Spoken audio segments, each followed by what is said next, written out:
एका बाईचं ना ऑपरेशन चालू होणार असतं आणि ना तिला भुलीचा डोस द्यायचा असतो. म्हणून डॉक्टर तिला विचारतात, बाई तुमचं वय काय? तर बाई म्हणतात, माझं वय 20 वर्ष. त्याच्यावर डॉक्टर म्हणतात, बाई खरं खरं सांगा ना, काय आहे ना वयाप्रमाणे आम्हाला भुलीचा डोस द्यावा लागतं. तर बाई म्हणतात, 28 वर्ष.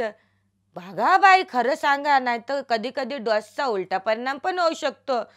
मग तसं मग 38 वर्ष. बाई बघा कधी कधी जीव जाण्याची पण शक्यता असते, खरं खरं सांगा.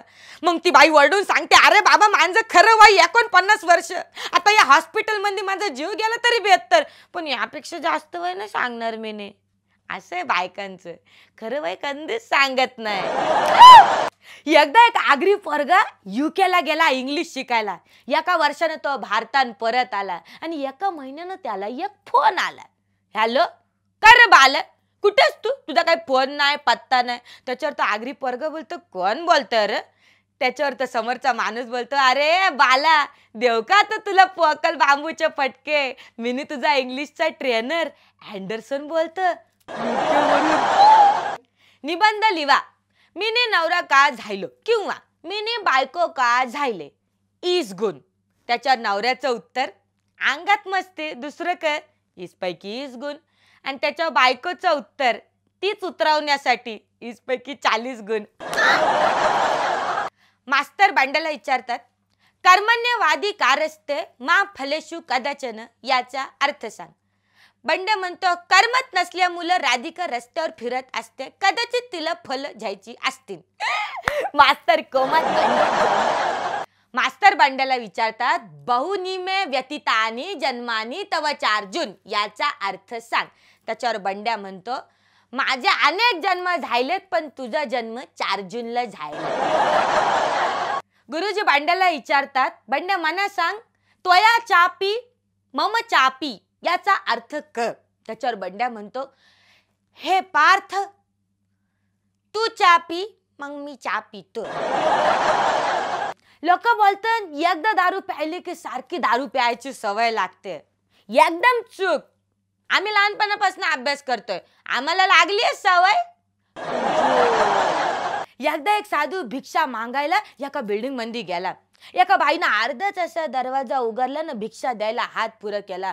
साधू बोलला, बाई तू मला पूर्णपणे दरवाजा उघडून बाहेर यावं लागेल तरच मी भिक्षा घेईन. त्याच्यावर त्या बाईनं पूर्ण दरवाजा उघडला, ती पूर्ण बाहेर आली न भिक्षा द्यायला हात पुरं केला. तर साधूनं तिचा हात खट्ट पकडला न बोलला, हा हा हा हा हा, मिनी भिक्षुक नाही, मिनी रावण. त्याच्यावर ती बाई बोलली, हा हा हा हा हा हा, मिनी पण सीता नाही, मिनी कामवाली बाई सुमन. मास्तरांनी त्यांच्या मोबाईल मध्ये हेमा नावानं नंबर सेव्ह केला. तर बायकोने मास्तरांना विचारलं, काय ही हेमा कोण? हा, तिचा फोन आला की लगेच तुम्ही उठता, एकदम तयारी वेळ करता, तारकन निघून जाता, येल बघत नाही, काल बघत नाही, सण बघत नाही, वार बघत नाही. मला खरं खरं सांगा, ही हेमा कोण? नाही तर मी जीव देईन.